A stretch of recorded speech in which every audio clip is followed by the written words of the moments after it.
Hi, my name is Phil. I'm a member of the Seaford Fire Department. Welcome to our annual open house being held virtually this year. We have 4 segments to present to you. Our Edith trailer is a segment on EMS, barbecue safety, and holiday light safety. We hope you learned something from this and enjoy.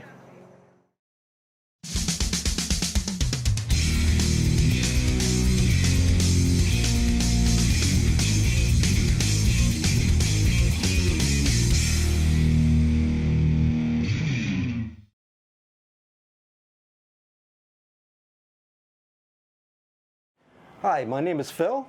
And my name is Joseph. And right now we're in the Seaford Fire Department's Edith trailer. Edith stands for Exit Drills in the Home, and it's an excellent tool that we use to teach children about fire safety and how to safely exit their house in the case of an emergency. We're going to talk a few things about fire safety. First of all, it's important that your house number is visible from the street so that the fire department can find it quickly. A couple other things too. How about smoke detectors and carbon monoxide detectors? Very important. Make sure you have them in the house. Make sure they're working. Some are battery operated, most of them. Some are powered by house current. Also, we want to make sure that you have a plan. All right? You should take a piece of paper and draw a diagram of your house, show all the rooms, and always know how many ways out of a room? 2. 2 ways out, always 2 ways. One way is a door, and usually the other way is going to be via a window. All right, but you want to make sure that you have a plan, and you want to practice that with your mom, your dad, your parents, with the responsible adults. All right, you want to do that at least once or twice a year. A couple of things about safety. As far as matches or lighters, if you ever find matches or lighters laying out in your home or a friend's home, you want to make sure that you don't touch them, but you want to go to a responsible adult, your mom, dad, or another person, and let them know that those matches or lighters are out, because that could be dangerous. You never ever play with those, right? Yep, because if you play with them, you could either set something on fire, and that would be really bad. That's right, that's right. So you want to be very careful about that. Right? Also, stop, drop, and roll. If for some reason your clothes should catch on fire, you should stop, drop, and roll. That's right. You never run. You stop, and you drop, and you roll. And as you're rolling on the ground, you cover your, exactly. So you want to protect your eyes and your nose and your mouth. All right. If someone else nearby, their clothes catch on fire, make sure to yell to them to stop, drop, and roll, or stop them and get them on the ground. You can help them roll. You take a coat or a blanket or something and help to smother those flames. Yep. Okay. Very good. All right. So we're going to do now. We're going to go into the other room, and we're going to practice exiting the bedroom in the case of a fire. All right. So. Correct. All right, so we'll go in the other room and we'll get set up for that. All right, right now we're in the bedroom of the Edith trailer, and as you can see, Joe is sleeping, and we don't have the smoke detector. We don't have it sounding, but if the smoke detector were to sound, as you can see, it's important that you always sleep with your door closed, because this way, if there's any smoke within the house, the door is going to be closed and it's going to keep the smoke out. All right, so the smoke alarm would be sounding. Generally, your mom or dad, or if you're mom or dad, I'm sure you're going to be going to your child's room. But if need be, remember, we're always going to have 2 ways out, a door or a window. All right, so Joe, beep, beep, beep, I'm the smoke detector. Oh.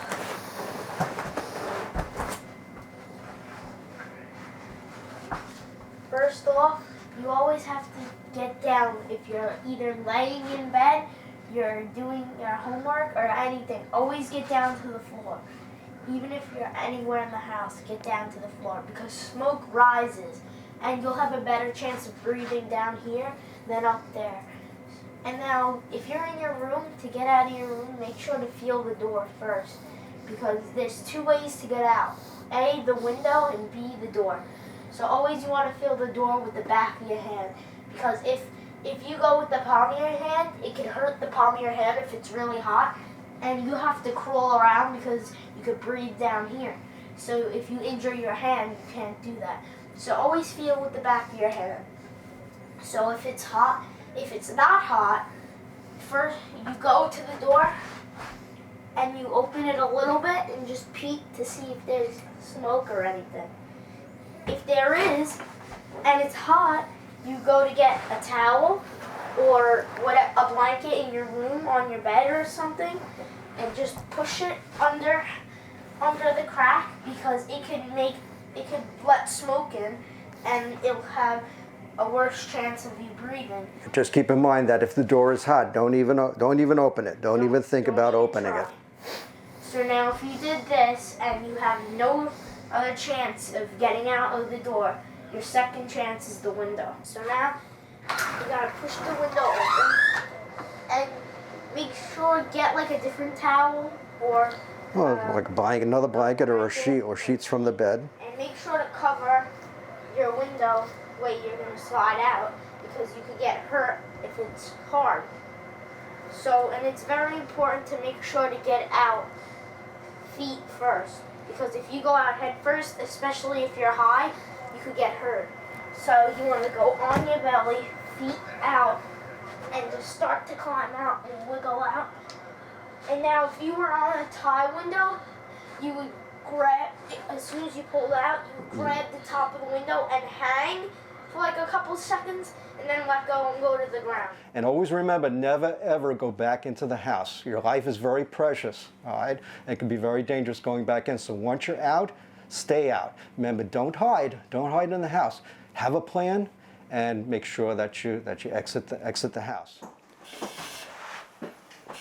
This is firefighter Jack. He's demonstrating what the firefighter would do if they needed to come into your house. You notice the door was closed to the bedroom. Very important, you keep the door closed. If for some reason you can't get out of your room, you keep the door closed and the blanket underneath, and you open up the window for air, and the firefighter will come to you. Very important to remember, always, never hide and always go outside. But if you're inside, the firefighter will come to you. He stays low because we can see everything, but normally in the house it's going to be very smoky and dark and difficult to see, so the firefighter stays low. And he wears a breathing apparatus so he can breathe even in the smoke. But as you can see,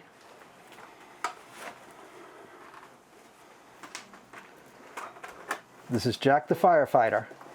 So don't be afraid. If you see a firefighter in your house like this, go to him. Go to that firefighter. And they're there to help you, but never hide.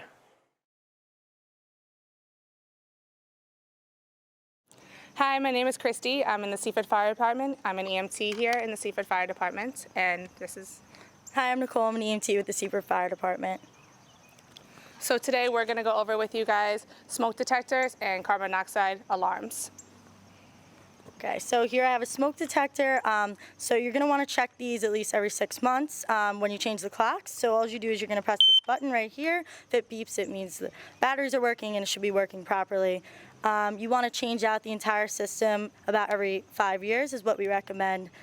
You want to at least have one on each floor, preferably one in each room. Okay. And this one's a little different. It also detects carbon monoxide, which is a tasteless, odorless, colorless, invisible gas. So it's very important that we have these on each floor because it is very dangerous. Christy's going to be going over some of the signs and symptoms of CO poisoning. So CO poisoning is a silent killer, so we want to make sure you know the signs and symptoms of that. So the different signs and symptoms of that is headache, nauseousness, dizziness, and blurry vision. So those different signs you want to be aware of, and if you're feeling any of those signs and the alarm is going off, you want to make sure you call the fire department. So that is it for today. Thank you so much, and be safe. Good morning. My name is Donald Perrion. This is John Lanyo from the Seaford Fire Department. We're here today to talk about barbecue safety. Let's talk about getting the barbecue ready for the spring season. After it being stored away all winter, you definitely want to check some things out with the barbecue grid itself. You want to check out your propane tank, make sure she's good to go, ready to go. By that, I mean taking your hand against it, make sure there's no deformities, make sure the bottle's full and there's no leakage. Just to back over to the hose. When setting up the barbecue grill, you want to make sure the hose is still working. You might want to connect it to the propane tank itself, throw some soap and water on it, see if there's any leakage when you turn it on. So there's no leakage. Bring the bottle over here.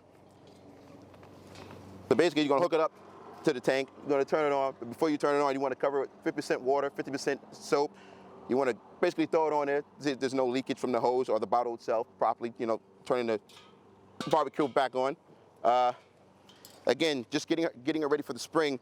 You definitely want to check in the controls, make sure everything's good, nothing's broken, nothing's corroded. So just to finish up on grill safety, we brought up the animals before checking the inside for animals, because during the winter, animals are going to want to have somewhere to take cover or storage.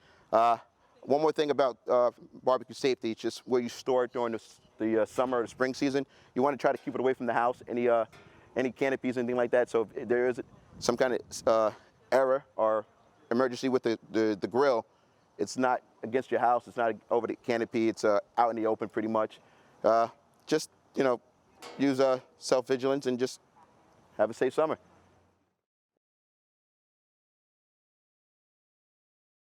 Hello everybody, my name is Peter Lochner. I'm a firefighter in the EMT here with the Seaford Fire Department. My partner here, Richie Friedel, he's also a firefighter here with the fire department.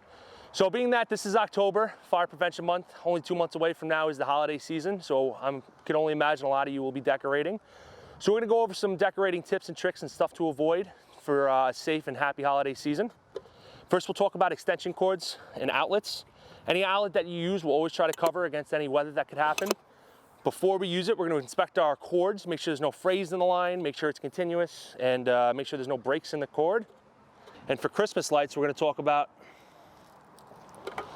we're going to try not to overload any plugs, try to keep it one plug at a time. We see sometimes people using 3, 4, 5 lights plugged into the same outlet. Definitely avoid that. And try not to run your lights all day long. Turn them off during the day, leave them on at night. Thank you. We hope you enjoyed the presentation and learned something. If you have any questions, you can contact the Chief's office at 679-2623. Our website is seafordfd.org. You can contact us there, and there's plenty of information on there also. Thanks for watching.